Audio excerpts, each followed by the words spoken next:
বে হইতি না তাই কি কবিতা হইতি বলবো বলবো সাইরাজ ভাই কবিতা লিখি দে বুদ্ধি শুদ্ধি একটু কম পাগল বানা তাই সবাই আমার ভালোবেসে ডাকে মুস্তান ভাই।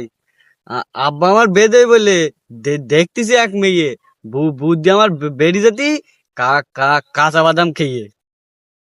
মতন এদিকে আয়, তোর মতন হাগল পাগল ছেলে পাবা দায়। ঘটক মানুষ ঘটকালিও করি, জানাশোনা মেয়ে আমার আছে ভরি ভরি। পকেটে আমার বাদাম রইয়ে তুই জুডুস কুন্নে প্লিজ ভাই তুই আমার একটা মেয়ে দেখে দে। তুই হলি হাগল পাগল, বুদ্ধিতি কাঁচা, চালাক চতুর মেয়ে দেখতি বলেছে তোর চাচা। শোন, কেরাম মেয়ে নিবি, বের পরে ঘটকালি কত টাকা দিবি। বেশি টাকা দিলে পরে মেয়ে পাবি ভালো, কম টাকা দিলে পরে মেয়ে হবে কালো। মেয়ে একদিন চারপাশে দেবো কোরআন শরীফ পড়তে পারে এইরকম মেয়ে নেবো। 5 ওয়াক্ত নামাজ পড়ে, বোরকা পড়ে চলে, মোস্তানের বউ ধার্মিক অগলিদান বলে। মেয়ে একটা দেখা আছে রঙে একটু চাপা, বয়স বেশি তাই তার ডাকে বড় আপ।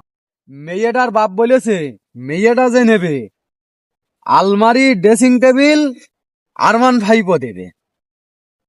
বয়সালা মেয়ে আমি নৌ না তো ভাই, তোর যে আমি বললাম ভালো মেয়ে চাই, তুই কেন দেখালি আমার ওই যৌতুকি রইলো সামনে তো সদিন তোর গুলি মারি তোর। শোন, আরো মেয়ে আছে, তুই তোর গুলি মারি তোর।